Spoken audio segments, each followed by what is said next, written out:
How did you feel speaking down the barrel of a camera about this subject?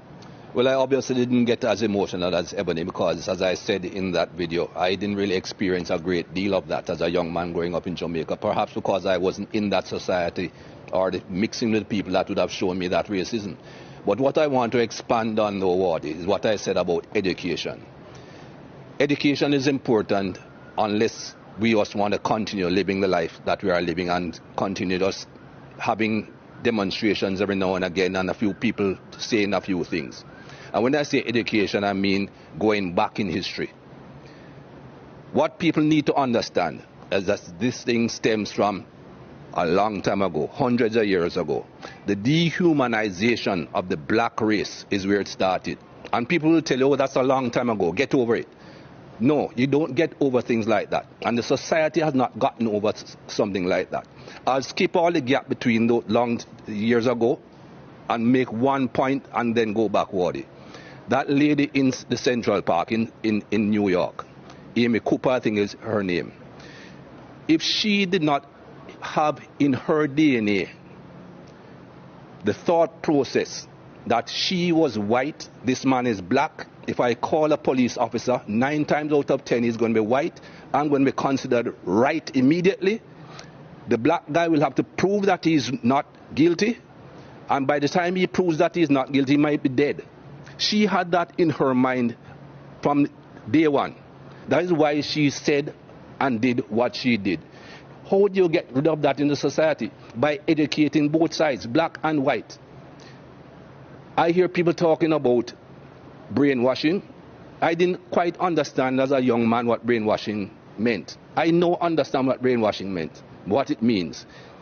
We have been brainwashed, and not just black people. White people have been brainwashed in different ways. I go back many years. Think about religion. You and I are supposed to be Christians. I'm not really a very holy person, not a very religious person.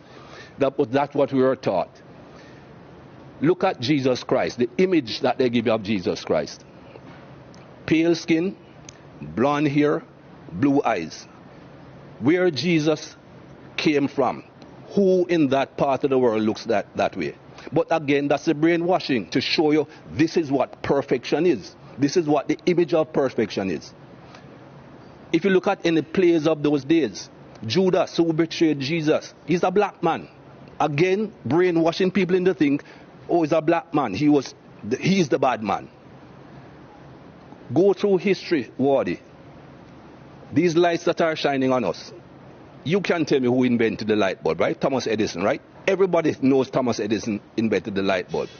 Thomas Edison invented a light bulb with a paper filament. It burnt out in no time at all. Can you tell me who invented the filament that makes these lights shine throughout?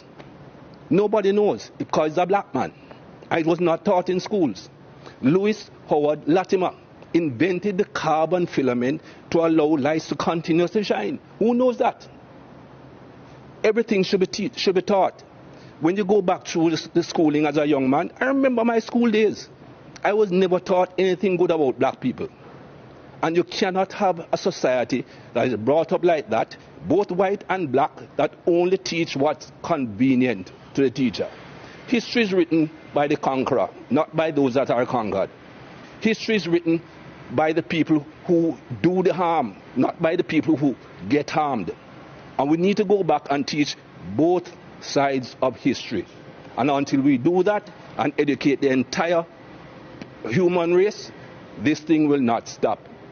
They keep on telling me there's nothing called white privilege. Give me a break. I don't see any white people going into a store on Oxford Street and being followed. A black man walks in, somebody is following him everywhere he goes. That is basic white privilege. Whether that white person went in to rob the place or not, is not going to be thought of that way. And things like that have to change.